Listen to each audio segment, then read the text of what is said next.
¿Cómo están, jóvenes? Vamos a solucionar la primera práctica domiciliaria, ¿no? Sobre psicología. Bueno, atendemos, vamos a ir viendo qué palabras o qué párrafos nos van a dar algún indicador sobre o bien cómo elegir la clave o, bueno, en el segundo caso sería qué alternativa se puede descartar según lo que dice la pregunta, ¿no?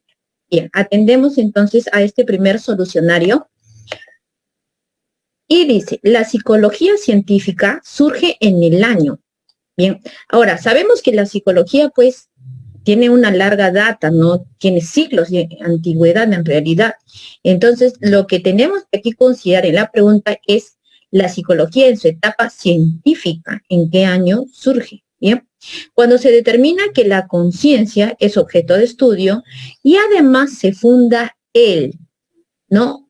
¿Qué grupo de psicólogos o qué psicólogo va a ser el que funde algo que permite el nacimiento de la psicología, ¿no? Porque acá dice que el evento que va a permitir que la psicología científica surja es la fundación de algo. Entonces, la pregunta sería, ¿la fundación de qué?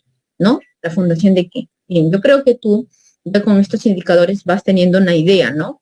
Ahora vamos a ver si las ideas que tienes van a corresponder con la clave. Atendemos. Entonces, acá dice, la psicología como ciencia nace en el año 1879, con la fundación de ¿qué? Del primer laboratorio de psicología en la Universidad Alemana de Leipzig, ¿no? La apertura de este laboratorio va a estar a cargo de Wilhelm Wundt, ¿no? Este señor, que bueno, en un inicio era filósofo, era fisiólogo, bueno, va a ser considerado por muchos el padre de la psicología científica y además va a ser el precursor de la primera escuela de psicología llamada estructuralismo.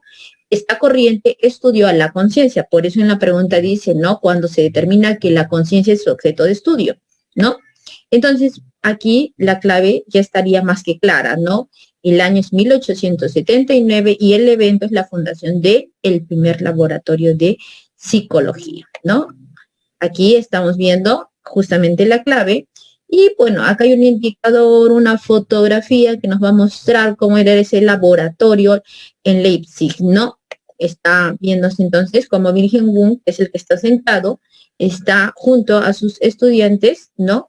En el famoso laboratorio de Leipzig. ¿Bien? Bien, vamos a la segunda pregunta.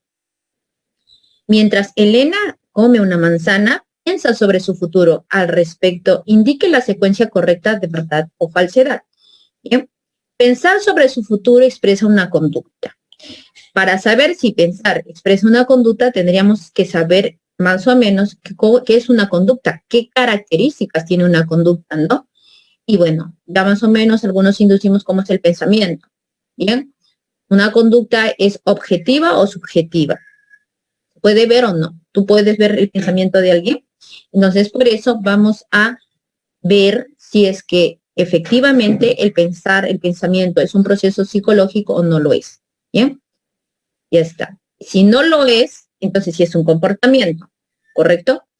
Ahora, la pregunta número 2 dice, el acto de comer una manzana es una conducta. Probablemente ya sabes a esta altura que las ideas no se ven. Por lo tanto, no pueden ser consideradas conductas. Pero si alguien está comiendo una manzana, probablemente tú puedas observar que está moviendo la boca, está masticando, entre otras cosas. Incluso puedes escuchar el sonido de la persona ingiriendo la manzana, ¿no? Entonces, por aquí vamos a ver si esto lo consideramos verdadero o falso a partir de lo que se te está explicando. La reflexión sobre tu futuro. Ahora tú dirás, yo puedo ver mi futuro si reflexiono sobre ella de forma interna, pero objetivamente se puede ver tu futuro si estás reflexionando sobre ella. Expresa un proceso cognitivo. Si es un proceso psicológico, puede ser cognitivo afectivo. La reflexión, como viene del pensamiento, de alguna manera está vinculada a los procesos cognitivos, ¿no? Eso sería entonces correcto, ¿no? Aquí estamos dando ya el fundamento de lo que ya se ha dicho, ¿no? Las conductas, a diferencia de los procesos psicológicos, son acciones observables de manera objetiva. A partir de ello, podemos inferir. El pensar es una actividad mental, por lo tanto, es un proceso subjetivo. Es decir, no es una conducta, sino es un proceso psicológico, ¿no? Sobre la primera premisa, entonces, es falso decir que es una conducta, ¿no? El enunciado 2 dice, podemos observar cuando alguien come una manzana y va moviendo la boca en dicha acción. Entonces, esta acción sí es un comportamiento, sí es una conducta. ¿Por qué? Porque es objetivo, porque se puede observar, es verdadero. La reflexión es una actividad del pensamiento, el cual es psicológico, es una acción mental, es de tipo cognitivo. ¿Por qué? Porque lo cognitivo procesa información y cuando reflexionamos estamos procesando información que en este caso está implicando nuestro futuro. Así, la alternativa correcta sería la B, ¿no? En la secuencia falso, verdadero, verdadero. Bien, vamos a la tercera pregunta. En la tercera pregunta dice, señale los enunciados correctos con respecto a la psicología. Bien, el padre de la psicología científica es Wilhelm Wundt.